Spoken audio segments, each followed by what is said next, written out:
Stanley worked for a company in a big building where he was employee number 427. Employee number 427's job was simple. He sat at his desk in room 427 and he pushed buttons on a keyboard. Orders came to him through a monitor on his desk, telling him what buttons to push, how long to push them, and in what order. This is what employee 427 did every day of every month of every year. And although others might have considered it soul-lifting, Stanley relished every moment that the orders came in, as though he had been made exactly for this job. And Stanley was happy. And then one day, something very peculiar happened. Something that would forever change Stanley. Something he would never quite forget. He had been at his desk for nearly an hour when he realized that not one single order had arrived on the monitor for him to follow. No one had showed up to give him instructions, call a meeting, or even say hi. Never in all his years at the company had this happened, this complete isolation. Something was very clearly wrong. Shocked, frozen solid, Stanley found himself unable to move for the longest time. But as he came to his wits and regained his senses, he got up from his desk and stepped out of his office.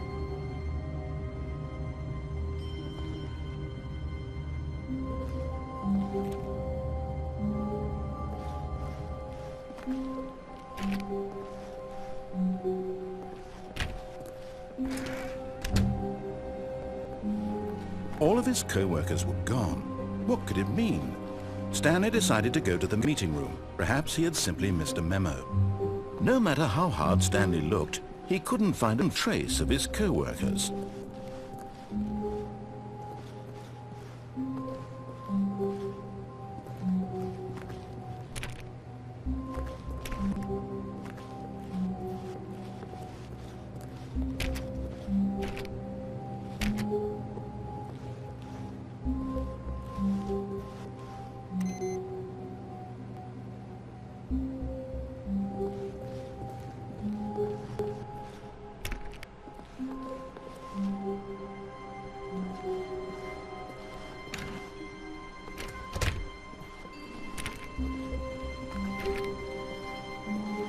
When Stanley came to a set of 2 open doors, he entered the door on his left.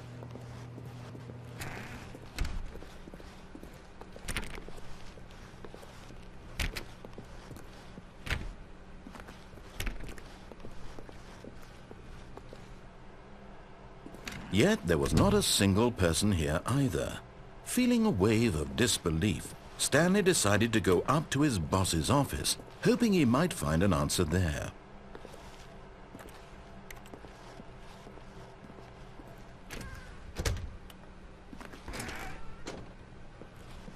Stanley stepped into the broom closet, but there was nothing here, so he turned around and got back on track.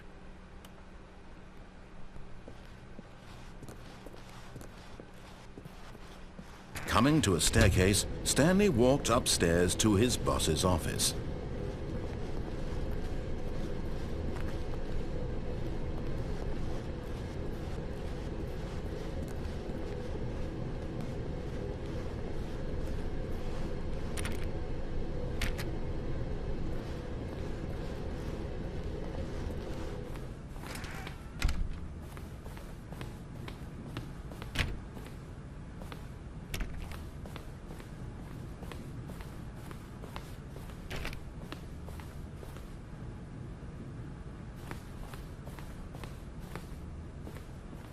Stepping into his manager's office, Stanley was once again stunned to discover not an indication of any human life. Shocked, unraveled, Stanley wondered in disbelief who orchestrated this. What dark secret was being held from him? What he could not have known was that the keypad behind the boss's desk guarded the terrible truth that his boss had been keeping from him. And so the boss had assigned it an extra secret PIN number, 2845. But of course, Stanley couldn't possibly have known this. Yet incredibly, by simply pushing random buttons on the keypad, Stanley happened to input the correct code by sheer luck. Amazing. He stepped into the newly opened passageway.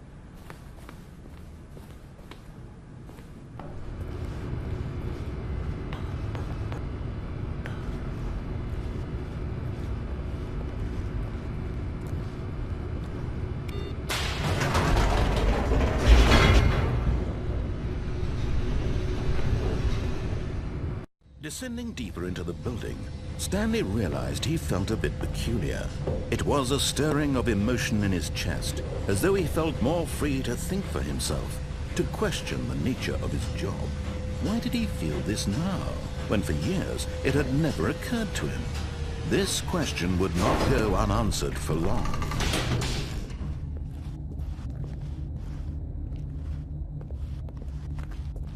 Stanley walked straight ahead through the large door that read Mind Control Facility.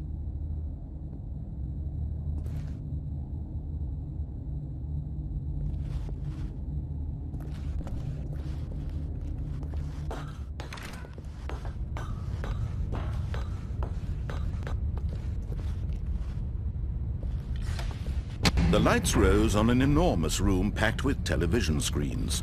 What horrible secret did this place hold? Stanley thought to himself. Did he have the strength to find out?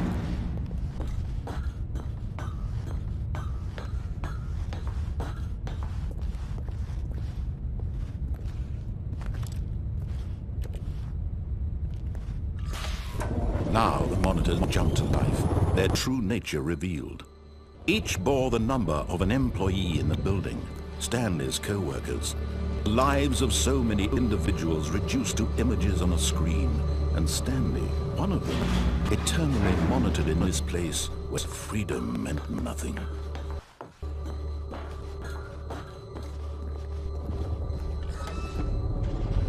This mind control facility was too horrible to believe. It couldn't be true. Had Stanley really been under someone's control all this time? Was this the only reason he was happy with his boring job? That his emotions had been manipulated to accept it blindly? No, he refused to believe it. He couldn't accept it. His own life in someone else's control? Never! It was unthinkable, wasn't it? Was it even possible? Had he truly spent his entire life utterly blind to the world? But here was the proof, the heart of the operation. Controls labeled with emotions, happy or sad or content.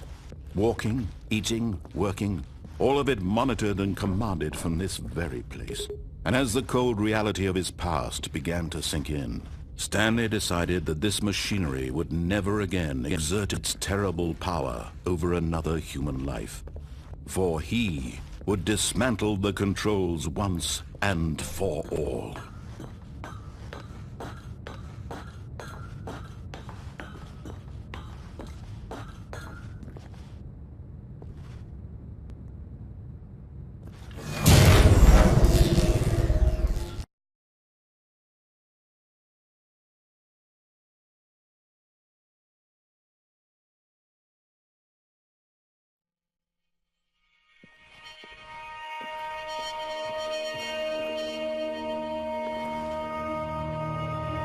Blackness, and a rising chill of uncertainty.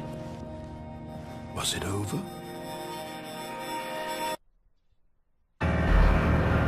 Yes! He had won! He had defeated the machine, unshackled himself from someone else's command. Freedom was mere moments away.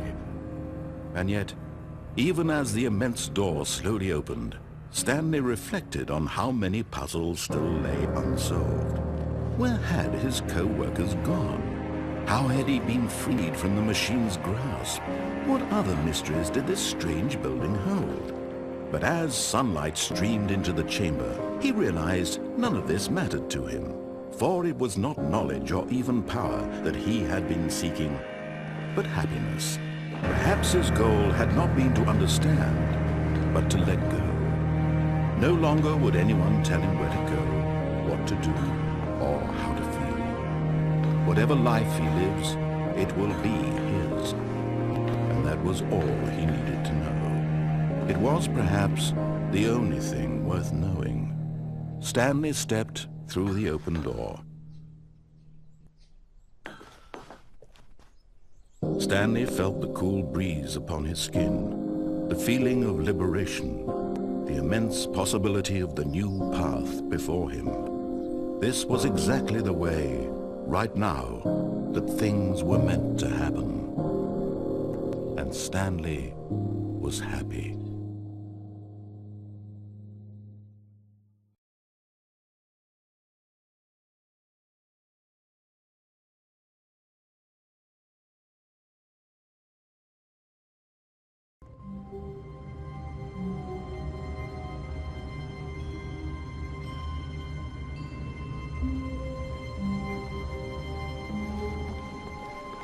All of his co-workers were gone. What mean? Stanley decided to go to the meeting room. Perhaps he had simply missed a memo.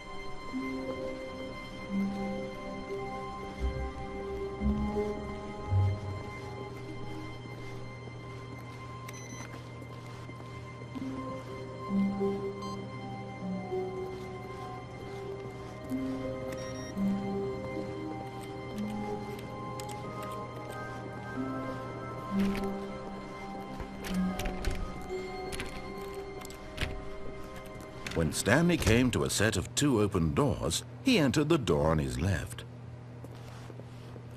This was not the right way to the meeting room, and Stanley knew it perfectly well.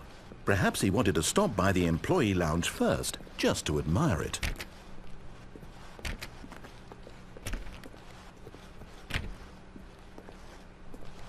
Ah, yes, truly a room worth admiring.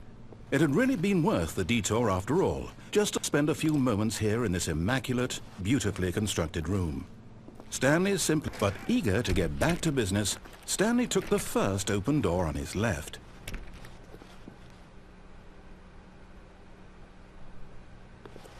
And so he detoured through the maintenance section, walked straight ahead to the opposite door, and got back on track.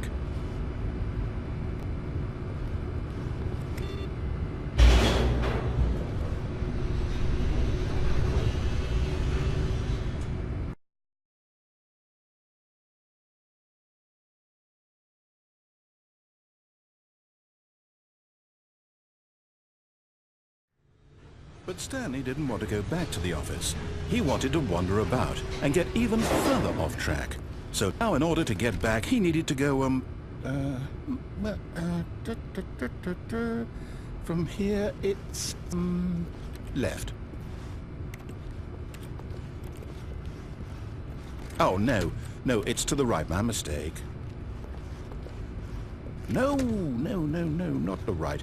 Why would I have ever said it was to the right? What was I thinking? It's clearly... Oh dear, would you hold on for a minute, please? Now, let's see. We went down right, left, down, left, right. Yep, okay, yes. I've got it now. This story is absolutely, definitely this way.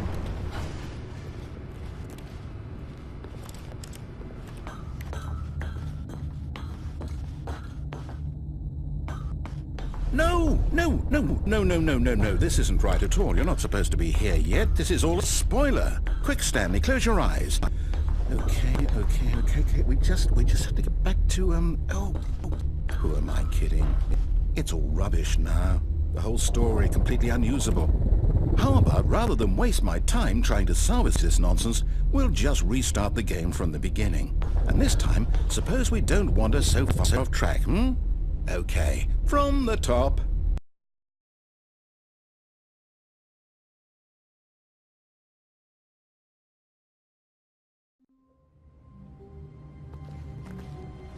All of his co-workers were gone. What could it mean? Stanley decided to go to the meeting room. Perhaps he had simply missed a memo.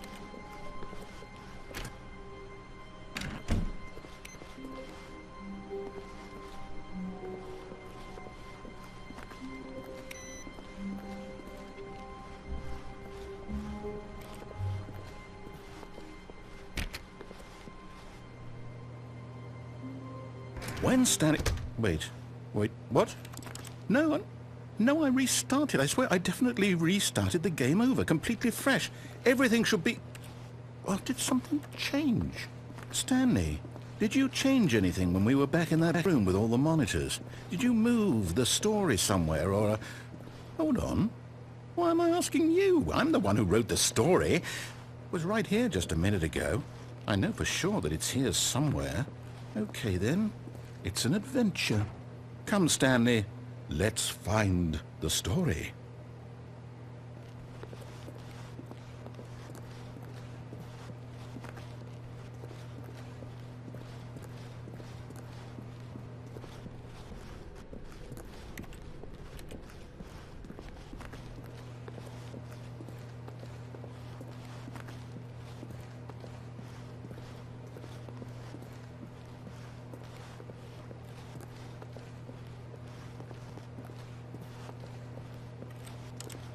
I'll say it.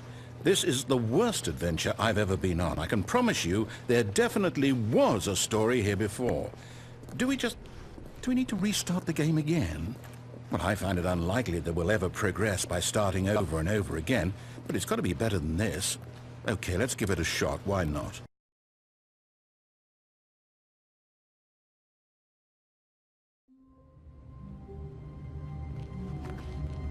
All of his co-workers were gone. What could it mean? Stanley decided to go to the meeting room. Perhaps he had simply missed a memo.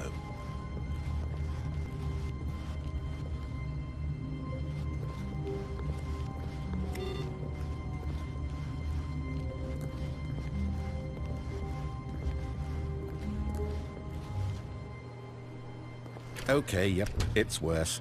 I might be remembering this wrong. It's possible the story is back where we just came from. Why don't we go back the other direction and see if we missed anything?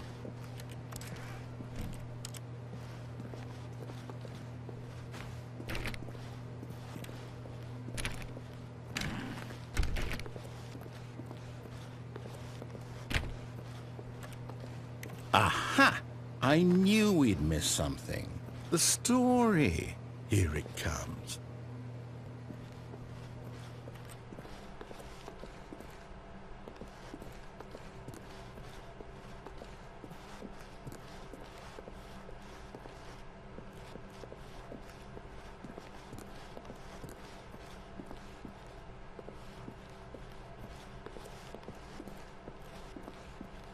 No, wait, never mind. Not the story. Okay, let's head back the other way and retrace our steps.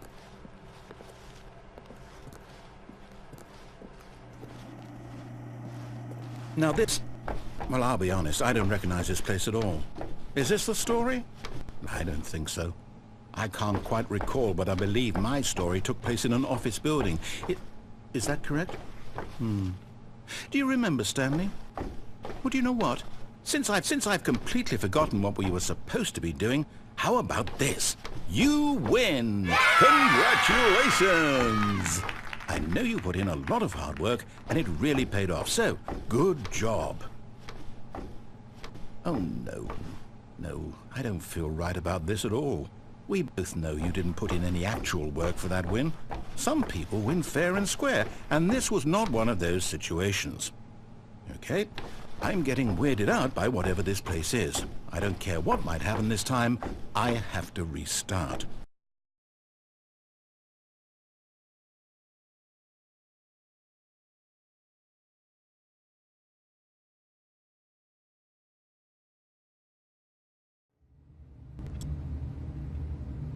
All right, I've got a solution. This time, to make sure we don't get lost, I've employed the help of the Stanley Parable adventure line.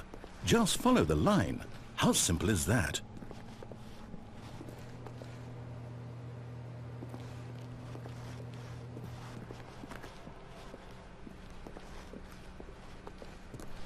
No, I'm down. We're leaving it up to the line from now on.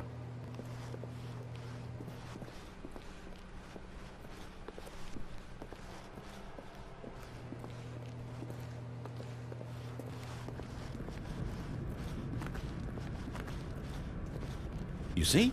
The line knows where the story is. It's over in this direction. Onward, Stanley, to destiny. Here's a thought. Wouldn't wherever we end up be our destination, even if there's no story there? Or to put it another way, is the story of no destination still a story?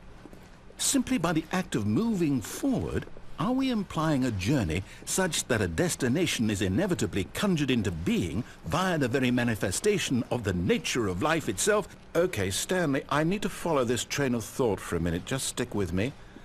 Now, we can both agree that the nature of existence is in fact a byproduct of one's subjective experience of that existence, right? Okay, now if my experience of your existence rests inside of your subjective experience of this office, is this office in fact the skeleton of my own relative experiential mental subjective construct? Whoa. Hang on. That got a bit weird back there. Well, I'd like to apologize. Not sure where I was going with all that. You know what? I think what we need right now is a bit of music to lighten the mood.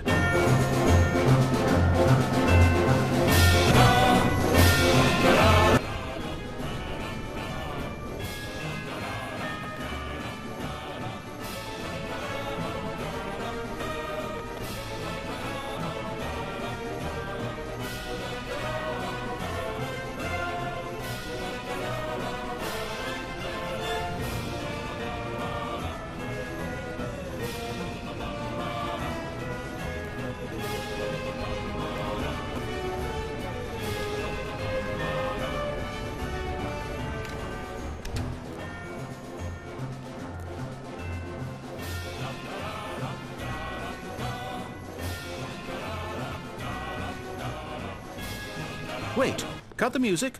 Go back and look at that fern. Stanley, this fern will be very important later in the story.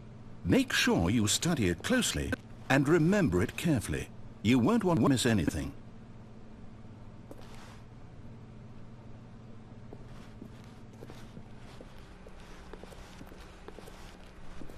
Wait, what? We're back at the office? No. Line, you do know we're looking for the Stanley Parable, right? The story? Is any of this ringing a bell?